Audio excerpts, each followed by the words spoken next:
Welcome to VeloPro.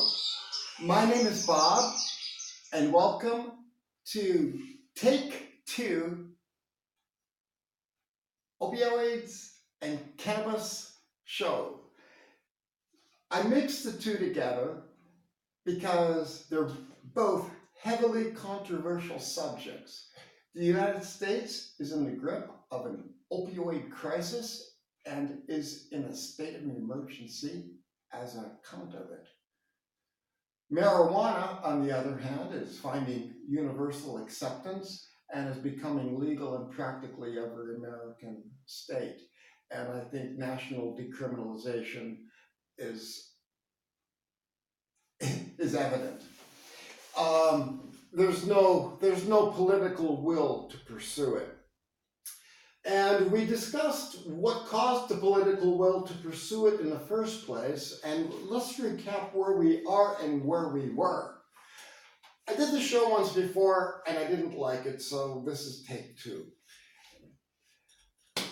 Because of the opioid crisis, and we understand some patients are going to go in and they're going to be in a walker, they're going to be in legitimate pain, and the doctor is going to give them legitimate narcotics.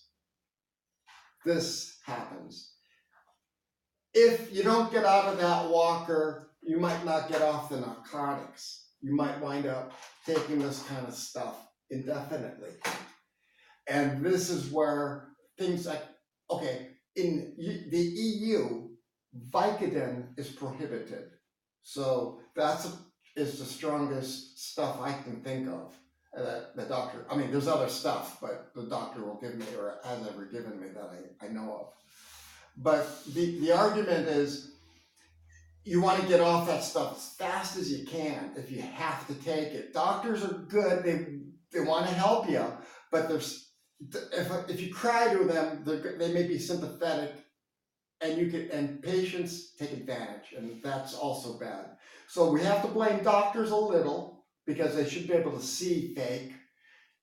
But on the other hand, patients shouldn't push them. And then we have the pharmaceutical companies, which are just pumping this stuff out as fast as they can make it. And we'll talk about the pharmaceutical companies because they are the culprits.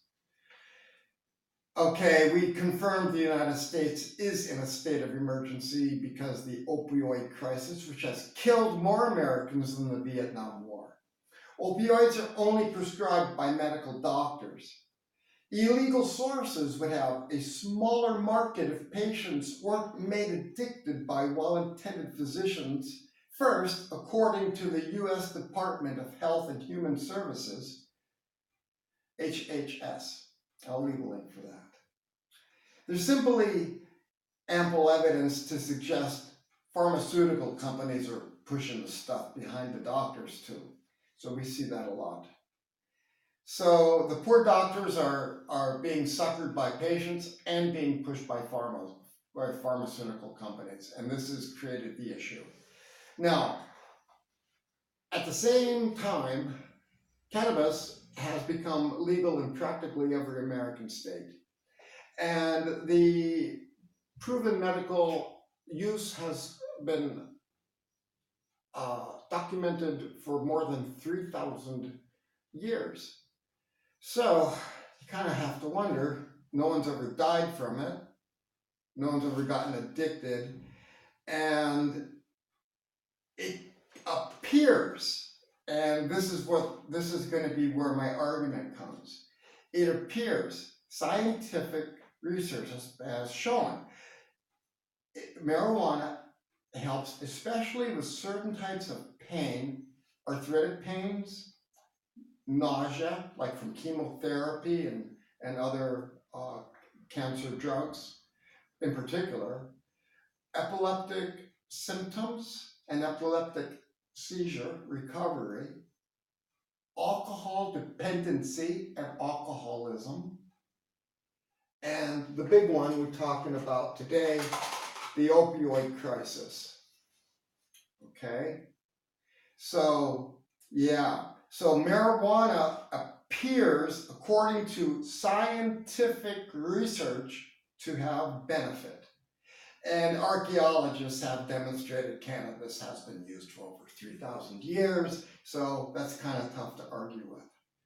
Now, countries like Spain have decriminalized it, and there are carded marijuana clubs, grow shops. You can go and buy your own plants and pretty lamps and make pretty flowers, all you want. Many states have market cannabis openly, like Colorado has founded a multi-billion-dollar tax base from selling cannabis to adults. So that works pretty good for the tax base. And again, Washington, California, I forget all the states. There's quite a long list now.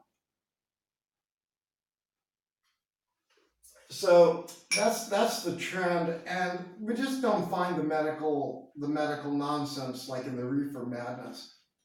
Reefer Madness is an advanced nutrition. Please review it. It's a 1939 film sponsored by our government. Okay. We know the original reason hemp was made illegal was because of the paper industry and William Randolph Hearst. Okay. He had trees. The hemp industry had hemp pulp, and guess who won? So that's how it all began. So I do advise reviewing the film Reefer Madness. It's a well-documented account from 1939. Okay, I've had the opportunity over the years to ask doctors' opinions about cannabis.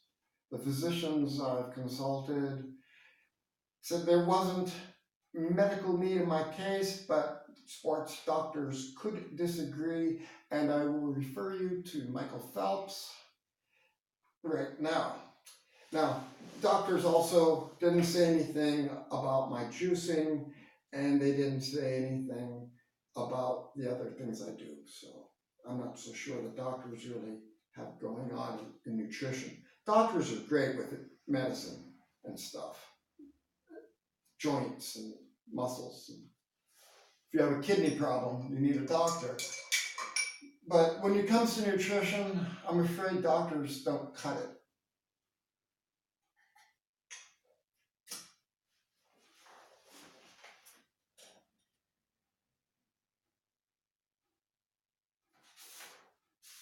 Okay, below are links for your consideration. I want you to know that I do lots and lots of homework. I consult with my doctors. Everything I do, my doctors are very much aware of, and including things like the creatine, protein, all the stuff I take, I tell them, I consult, I get blood tests, we know what's going on. This is all part of the program. I do believe in regular blood tests, especially if you're changing your routine, if you're adding new supplements, especially if you're going to start adding proteins and other stuff. I recommend it. VeloPro doesn't advocate any foreign substance. I would never tell you to smoke anything or eat anything. I'm even worried about some people eating strawberries, because some people are sensitive to strawberries and other people are sensitive to carrots.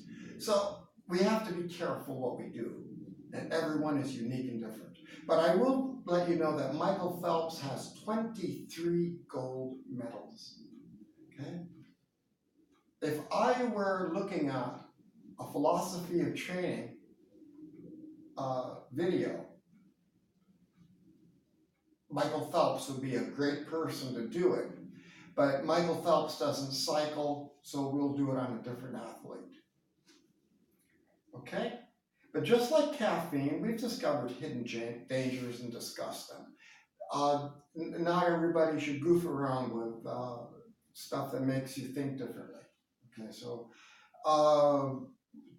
please subscribe, hit the little bell, check the links, because what I'm talking about isn't really my opinion. What I'm doing is combining stuff that's out there affects the cycling world and us, so I bring it to the table. So, I thank you again for watching. I'm going to get back to my vegetable juice and birds. Thank you.